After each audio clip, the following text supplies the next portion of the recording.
I'm Emily, and Jake, who is 2 years older than me, is a science enthusiast living his childhood dream with a research job. He seems fulfilled despite his busy schedule. Our son Mike is 3 years old, sharing Jake's love for observation and experimentation. Currently, he's fixated on the goldfish he caught at the fall festival. Our daughter, Sarah, at 1 year old, is a delight with her chubby cheeks and love for food, bringing comfort and joy to our household. Life seems pretty good for our ordinary family, except for one recurring issue, dinner. As I was trying to calm down my crying daughter and finish dinner, the doorbell rang. Without hesitation, my mother-in-law entered our home, a familiar occurrence. Though not always on the same day, she tends to show up around this time frequently enough that Mike hardly notices. More fried food again. That's not good, so oily. You need to take better care of Jake's stomach when he comes home tired from work. It's not good for the grandkids either, she remarks, as she begins setting the table with the dishes she brought. But Mike really likes it, I defend weakly. That's because you only feed him junk, she retorts. Look, I've made a creamy vegetable stew and minestrone for you. It's important for the kids to get used to Western food from an early age. With large containers of stew and minestrone, she sets the table enough to last for days. I feel a pang of disappointment seeing the stew, mostly carrots and cabbage. Come on, stop daydreaming. I'll take the food you made home with me, she declares. We can't waste food.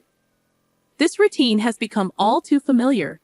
Last time, she replaced my clam chowder with her fried chicken, then left without much acknowledgement of her grandchildren.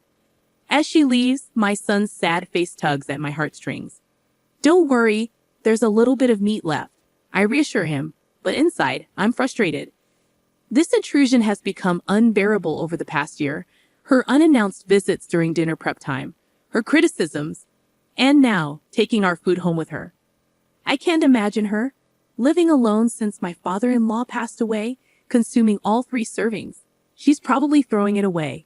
As I cook baby food and try to distract the kids, I can't shake off this feeling of dissatisfaction.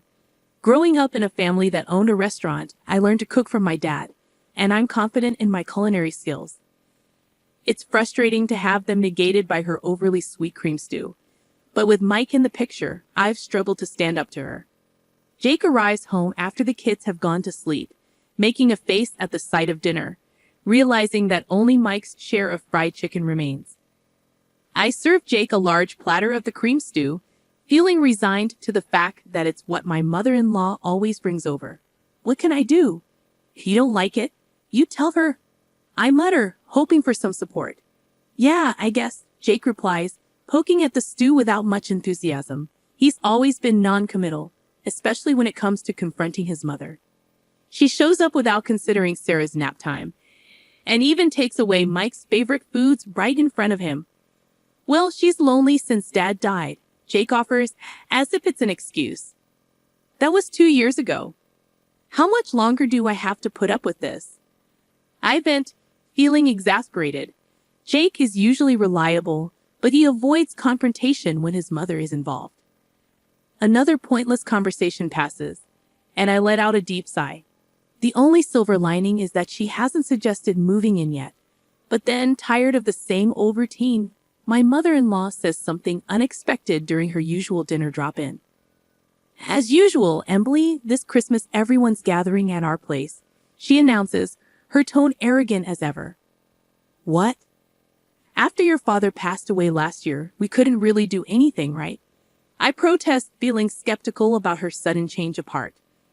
We've been relying on relatives from Dad's side since the funeral, so I'm inviting them to our home as a way of saying thank you.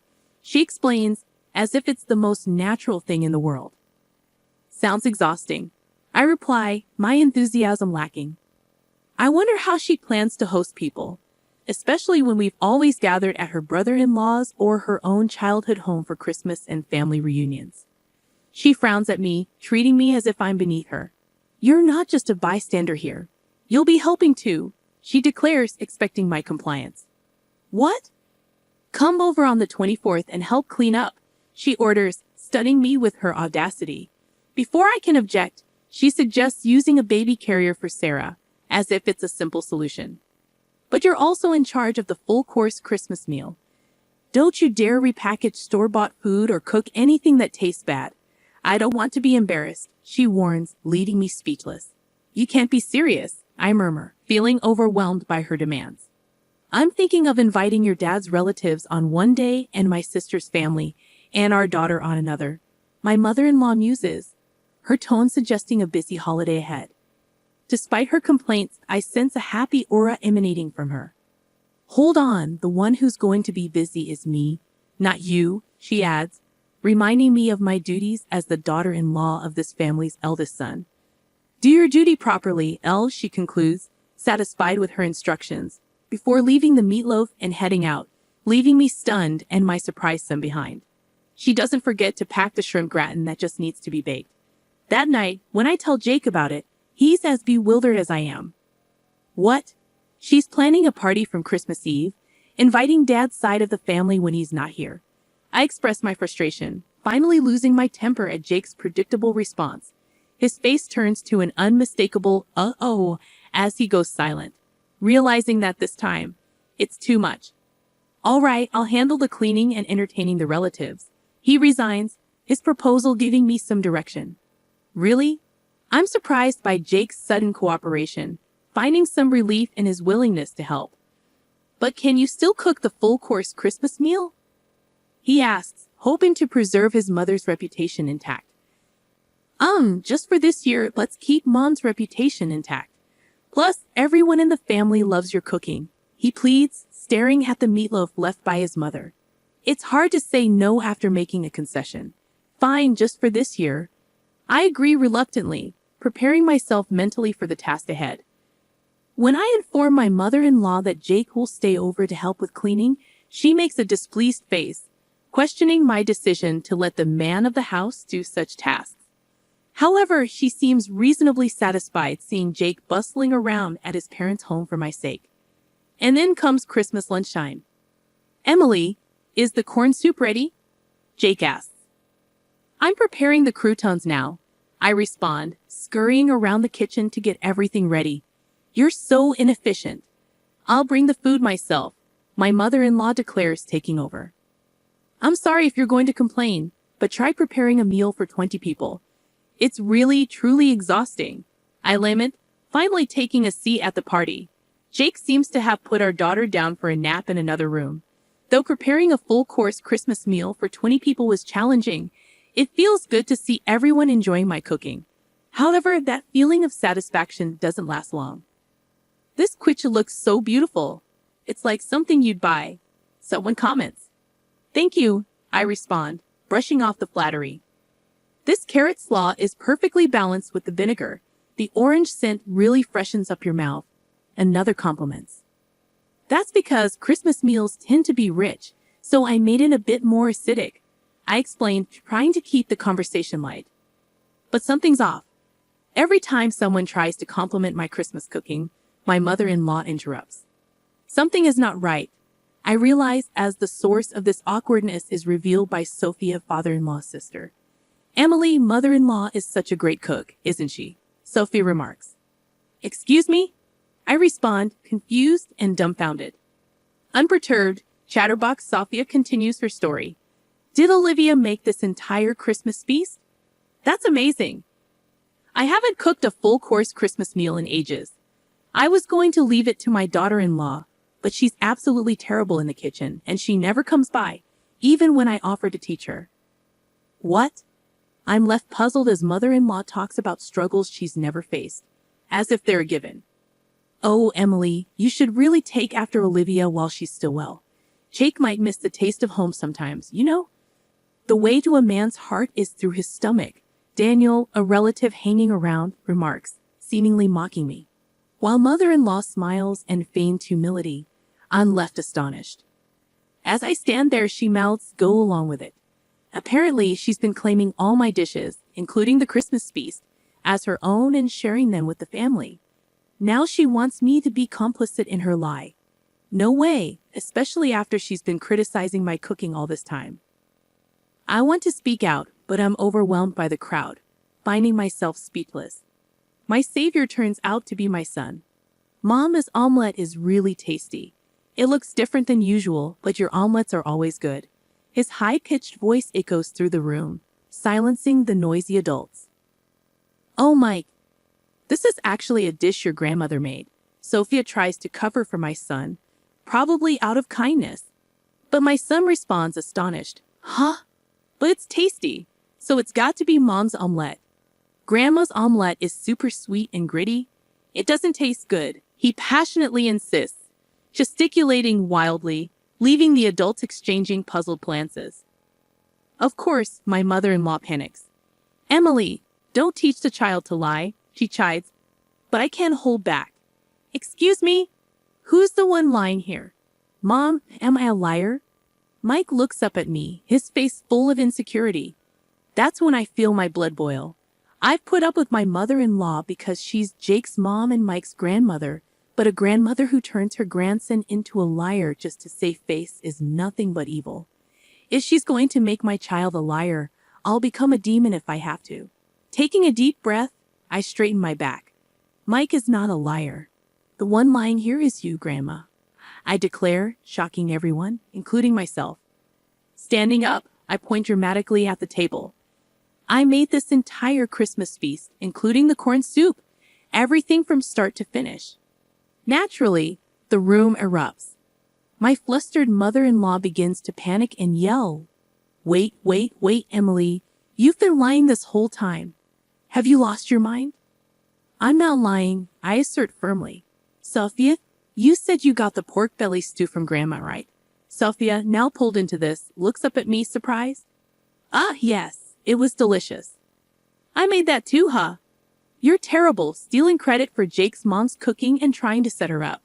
You're the worst daughter-in-law, I retort, feeling a surge of anger at my mother-in-law's attempt to take credit for my cooking prowess. Then can you tell me the recipe for the pork belly stew? Mother-in-law demands, caught off guard by my assertion. What can you, She hesitates, then, as if struck by inspiration, she shouts, It's a secret. It's a secret family recipe, so I can't tell you in public. You don't have to give details or measurements, just the basics. Even the relatives who were disgusted by our petty fight start to see who was in the right. Emily, that's enough, Jake's stern voice interrupts, as he appears near the door, having finished putting our daughter to sleep. My mother-in-law clings to Jake, looking like a tragic heroine. Jake, what's up with your daughter-in-law? She's calling me a liar. That's awful, mother-in-law protests, her mouth dropping open. Mom, you're the awful one here, Jake responds firmly. Emily made this entire Christmas feast all day while taking care of the kids. Trying to take credit for it is pretty low. Sophia, the only thing Mom made is that massive bowl of creamy stew over there. Have you tried it? Jake continues, pointing out the creamy stew. Sophia, caught in the middle, looks visibly shaken. Is she recalling how incredibly sweet that stew was? I wonder aloud. Yeah, it was insanely sweet, wasn't it, Mom? She thinks if it's sweet, it's tasty. She's always been cautious about salt and oil, but uses sugar with no limits. So all her dishes taste like a block of sugar. Jake explains, exposing his mother's cooking habits. So the pork belly stew was probably made by my daughter-in-law too. If you got any other dishes from Mom recently, they were likely made by Emily, Jake concludes, shocking everyone with his revelation. Really? Even that meatloaf? That was me. And the mapo tofu and shrimp gratin. That was me, I add, feeling a sense of validation as the truth comes out. Mother-in-law, exposed for all her lies, panics. It seems like she's given up on lying and is now trying to appeal to Jake's emotions. Why? Why are you siding with your daughter-in-law? I'm your mom, she pleads, desperate for support. I didn't want to have to say this either, Mom, but I thought you were just lonely because Dad isn't here, so I've been having Emily put up with you. But this isn't anything but harassment towards her. There's no reason to protect you anymore. Don't see Emily or the kids ever again. Jake firmly dismisses his begging mother as he starts to clean up the Christmas feast. Then he apologizes to the relatives. I'm sorry for the disturbance this Christmas, Emily, Mike. Let's go, Jake says, taking Mike's hand and standing up. Mike glances at mother-in-law. Grandma, where's your I'm sorry? He questions. When you lie, you say I'm sorry, then you get forgiven, right? Isn't that right, Mom? He asks. Mother-in-law clenches her lips tightly, clearly having no intention of apologizing. Seeing this, Jake sighs as if he's had enough. Grandma can't even say I'm sorry, and she's supposed to be an adult. How sad. Let's go home and have Mom's delicious Christmas feast, okay? He says, leading the way. We leave behind a growling mother-in-law and confused relatives, carrying our sleeping daughter and the Christmas feast as we head to my parents' place. Everyone is delighted and eats with joy. This is what I had been striving for, so my heart is full. Of course, Jake apologizes profusely and promises never to let us meet mother-in-law again. Apparently, the atmosphere at my house remains awkward as his relatives disperse, leaving only a soulless mother-in-law and some bland food. The next day, mother-in-law's sister and her husband, as well as Jake's sister, visit as promised. Seeing the bland food, they chuckle and say, "Figures." Apparently, mother-in-law's lack of cooking skills is a well-known fact among her relatives. So you brag about hosting a Christmas feast. I wondered what magic trick you'd pull. Probably just jealous of Emily, who's good at cooking and praised by Jake and Mike, they remark teasingly. Sorry for the inconvenience, they say after hearing the details from Jake. My sister-in-law thanks me for my efforts, and Sophia also calls to apologize. I'm sorry for jumping to conclusions, Sophia says. It turns out Sophia also enjoys cooking, and we bond over a recipe for braised pork belly. The misunderstanding with Jake is cleared up, and I find new friends who share my cooking hobby. I felt refreshed, enjoying a carefree Christmas. Of course, mother-in-law wasn't going to back down that easily, but I'm well prepared. As I'm making cornbread, my phone rings. It's mother-in-law. Excuse me, where are you? It's dinner time. Do your duty as a wife, she demands angrily on the other end of the line. Are you making the same mistake in coming over again? She adds, her tone furious. How dare you? I came here because you didn't apologize. Come home and clear the misunderstanding with our relatives, then I'll forgive you for embarrassing me, she continues. No thanks. You'll be the one left out by the family. That won't be a problem. To begin with, the one who put on airs and got shunned by the relatives was mother-in-law. I retort calmly. I've even made plans to cook with Sophia next time. I add, knowing it will sting. What? Mother-in-law is stunned, probably never imagining that I'd become close to father-in-law's side of the family. So what now? Still got any moves left? I ask, delivering another blow. Also, I'm not returning to that house, I declare firmly. What? Yes, the kids and I have been staying at my parents' house since Christmas. We're planning to find a new place to live now that the holidays are over. Initially, living near Mike's family was mother-in-law's strong insistence, but Jake's workplace is actually closer to my parents' house. I explain. Didn't Jake tell you to stay away from daughter-in-law? But since mother-in-law can't listen better than a child, we decided to physically distance ourselves. Right now, Jake is the only one living there, and he'll leave once he's ready, I reveal, adding insult to injury. What? Where are you? Mother-in-law's voice grows frantic. Who knows? You think you can get away with not cherishing Jake's mom? Yes, because Jake and sister-in-law have forgiven me. It's okay. Well, wait. What? Thank you for everything so far, mother-in-law. I'm so happy I'll never have to see you again.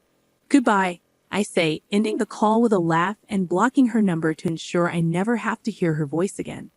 2 years later, my family happily waits for my cooking in the living room, playing around as I fry the burgers in the kitchen. My heart warms up again today, watching them eagerly await my cooking, with smiles on their faces.